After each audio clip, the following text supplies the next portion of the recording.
Evelyn. Hi. Mwah. Mwah. Issuing a statewide Amber Alert for a 15-month-old girl missing from Blountville. I want you to stop for a moment, take a good look at your screen. This is Evelyn Boswell. TBI saying Evelyn has reportedly not been seen since December 26th, the day after Christmas, but she was not reported missing until yesterday. Here are some more pictures of Evelyn. Again, take a look at your screen for a moment. She was last seen wearing a pink tracksuit, pink shoes, and a pink bow. If you have any information about her disappearance, you need to pick up the phone right now and call 1-800-TBI-FIND. She's very sweet. She loves everybody. She's never been mean ever, which I'm very thankful for. She's just a really good-hearted baby in general. Like textbook how you want a baby to be, like, has hit every milestone early, you know what I mean? Well, when she was 6 months old, she actually put a bottle on her own and went straight to a sippy cup. She started walking probably around like 10 months. That was kind of hard though, because she's like not like small as in like underfed, you know what I'm saying, but like she was a preemie when she was born. She's like a smaller baby and she kind of had trouble like balancing her weight, but she finally got the hold of it. She's starting to say a lot of words and, you know.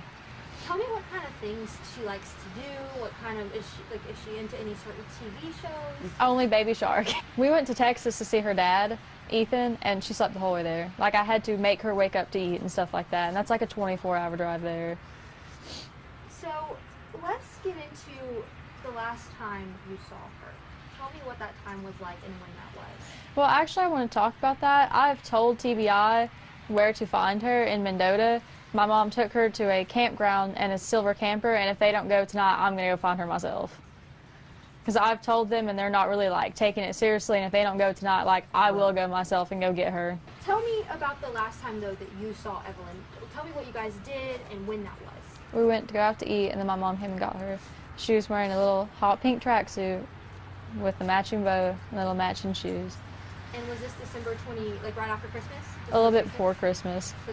My mom, like you can ask her, is a very vindictive, manipulating person, and yes. She basically like threatened me the whole time that she was gone. Do you know who has Evelyn right now? She dropped her off somewhere in Mendota at a silver camper. But my mom would always say the person, not like people, plural. So there is a person that has her in Mendota.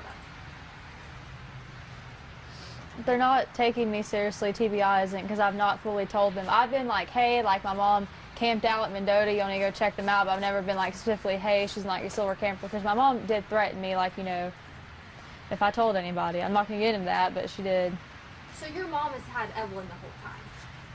Or the whole time? Or the person that is in Mendota has had her the whole time.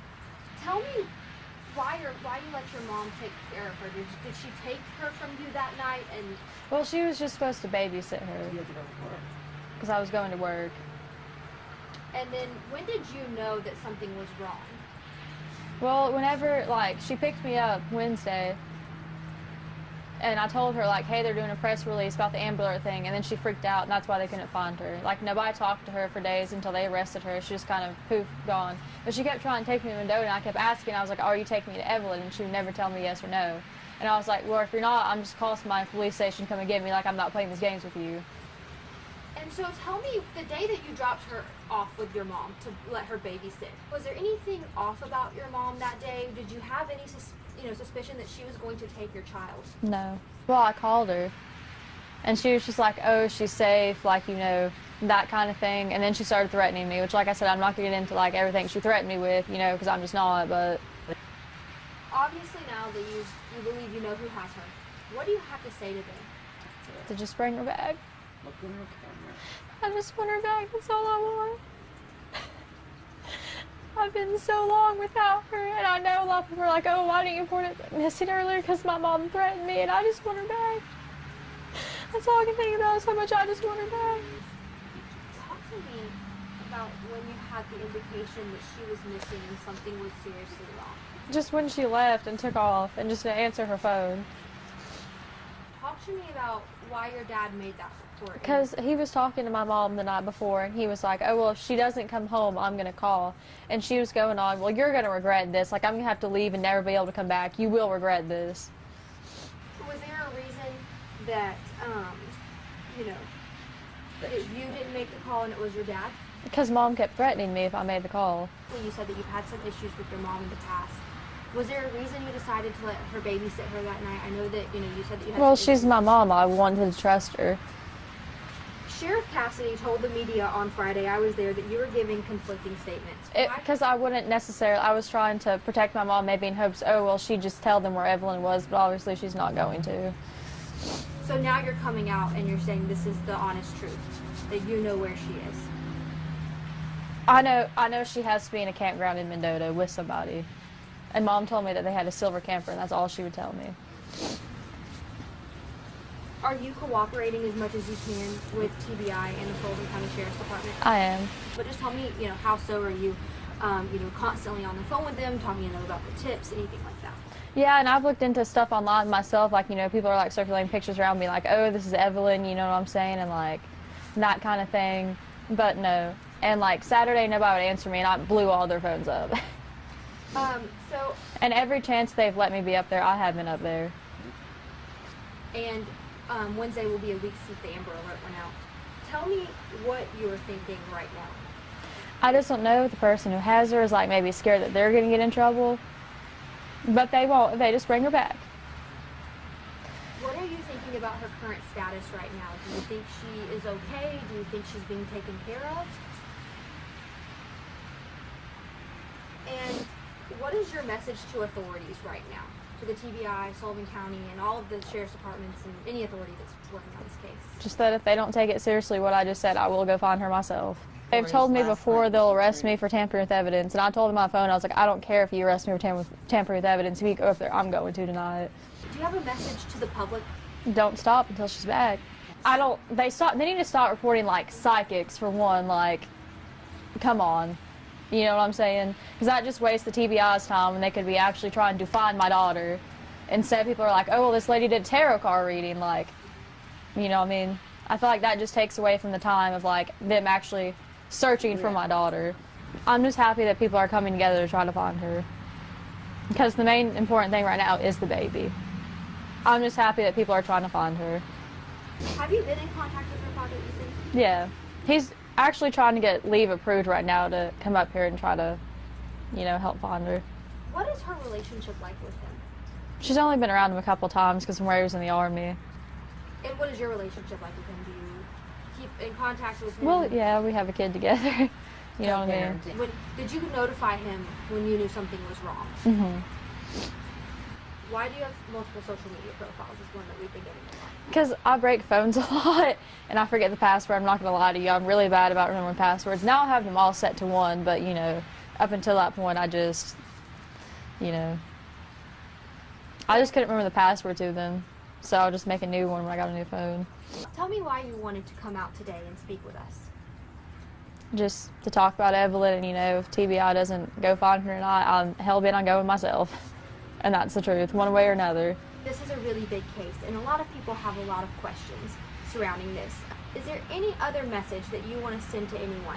Well, if you don't have tips for sure, because over 370 some tips have been called in and they've just not panned out. Like, I appreciate people trying to help, but, like, also that's wasting, like, TBI's time, because they have to check out every single lead that's called in.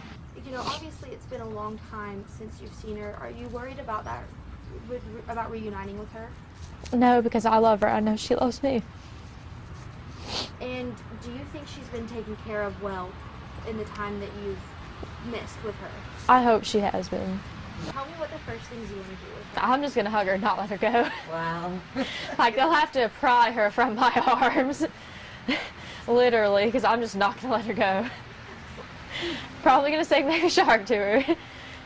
And just hug her and not let her go. My favorite thing is, the first time she kissed me, Lord, I cried for over a week, because she would pull my hair, and I would just let her do it, you know, because I love her, like, I didn't want to make her cry or be upset in any way, and she would pull chunks of my hair out, and she was in her walker one night, and, like, she dropped her sippy cup, and I bent down to pick it up, and I thought, oh, she's going to pull my hair. She pulled my face close to her, and she kissed my cheek, and I just, like, cried about it for over a week, because I was like, oh, my God, I'm the first person that she's kissed, you know what I'm saying? Just, like, little stuff like that. I love her to death, and I would hate to have missed out on anything. Especially because of my mom. And obviously, you know, you told me you talked to your mom a couple of times throughout this, and each time did she give you any update on Evelyn? She just told me that she was safe. So when was the last time you talked to your mom? Like physically, just the two of you on the phone, or? Wednesday, the 19th. Tell me any details about that conversation. I mean, she was just going off on me and wanting to go to Mendota, and I kept telling her, I was like, if Evelyn's in Mendota, just take me to her. I will take her up there. We can just end this right now. Like, let's make this simple. Just give me my child back right now before this gets blown out of proportion. And she would never be like, oh, yeah, I'm taking you. She'd just be like, you don't need to talk to them. I don't want you going up there, and, like, stuff like that. And I was like, okay, well, if you're not going to take me to her, pull over, and I will have, like, somebody on Sullivan County's end come get me to go up there and talk to them. What is your biggest fear right now? I have a lot of them.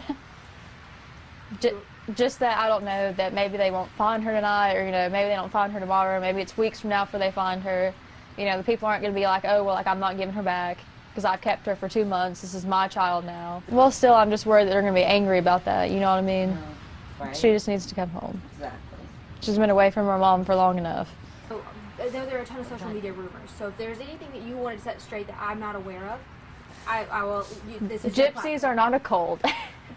They've been asking people if there's like a gypsy ringleader, and like, I mean, like, we're not like ringleaders. We're not like out here kidnapping babies or anything like that. So would you describe your family as a gypsy family? Well, yeah. And like, my dad's very proud of that, you know, but he's just mad about all the rumors going around, like, trashing them because, like, we're not a cult, you know what I mean? And now that your mom is back here and are getting ready to be back here in Sullivan County, what do you hope comes out of that? Obviously, she and her, what it believes her boyfriend was arrested. Well, I doubt she's going to tell the truth, but hopefully she does.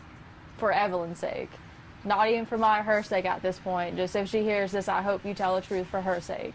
Like, that is your grandbaby. It's went on long enough.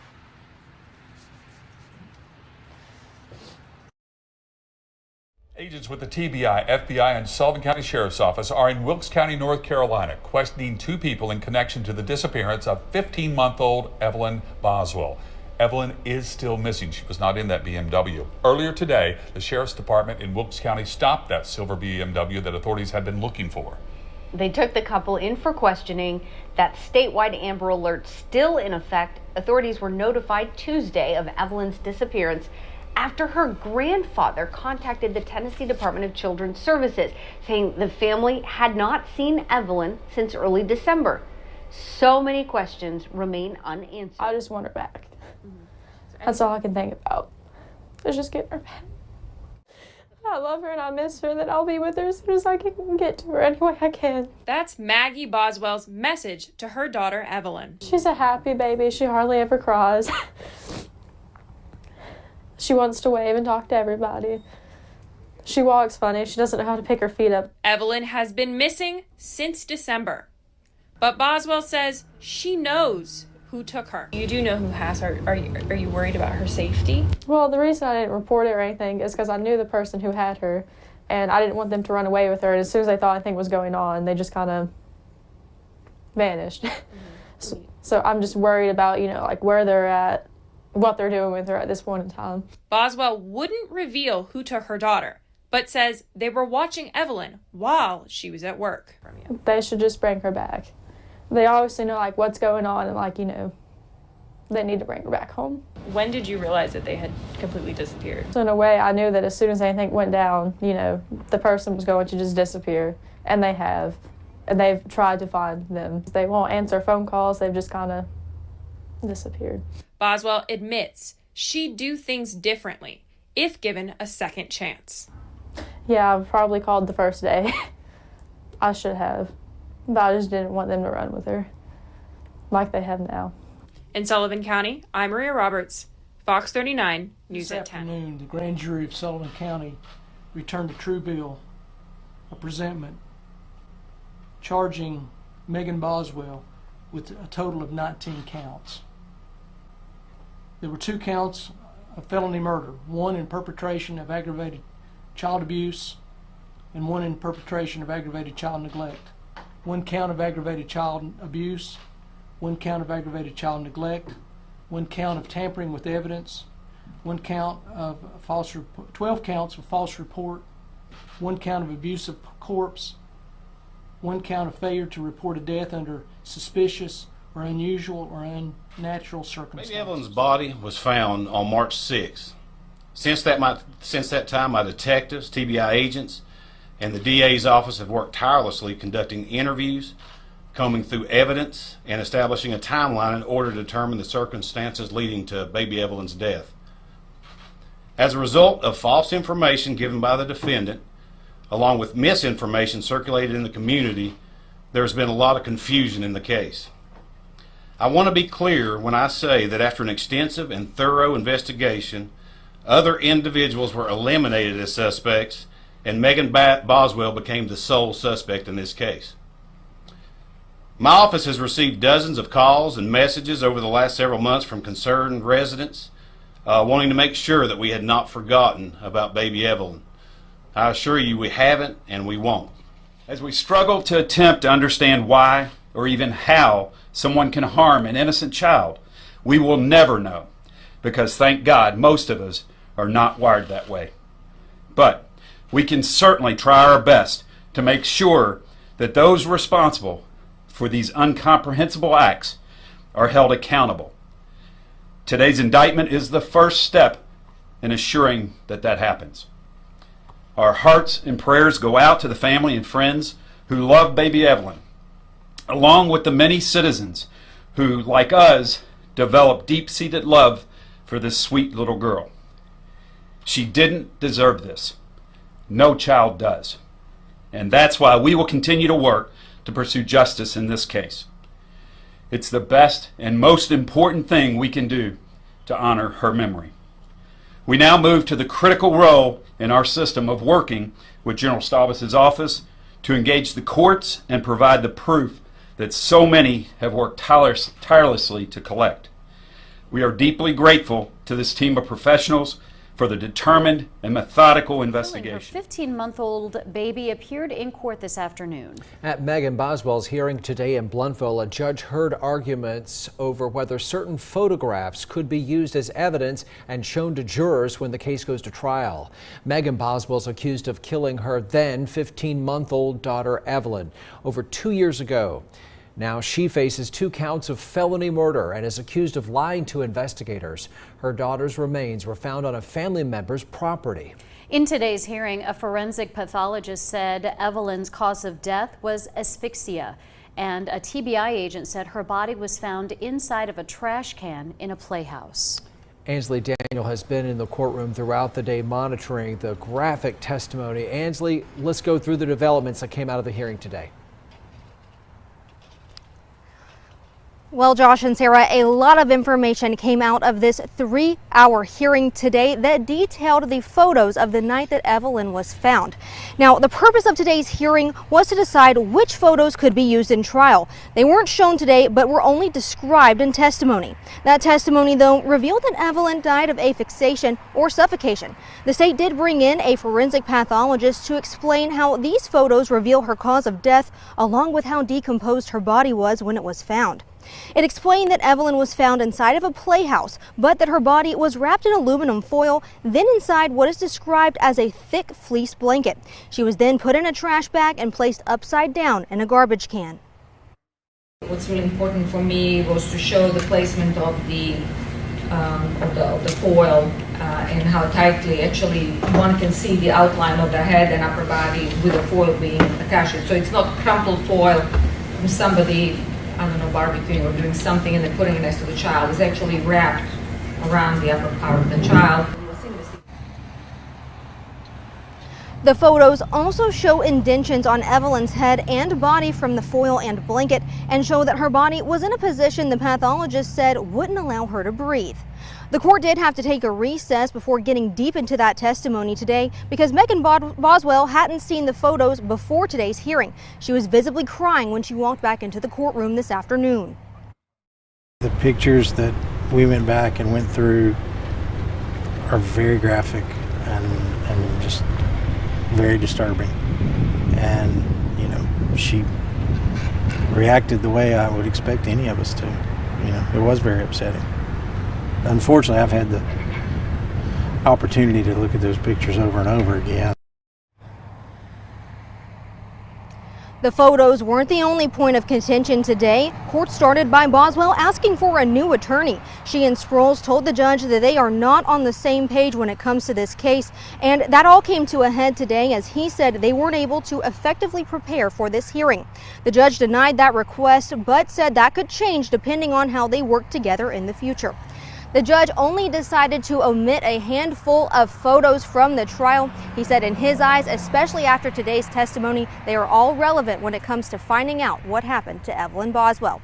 In Blountville, Ansley Daniel, News Channel 11. Ansley, thanks. And Megan Boswell's next court date is scheduled for December 16th at 1:30. Her trial is set to begin February 6th. In closing, we would like to encourage anyone who suspects that a child is being abused to immediately report it. Child abuse must stop, and we must do all we can in our power to make it stop. You can report it to your local law enforcement agency or call the Tennessee Child Abuse Hotline at 1-877-237-0004.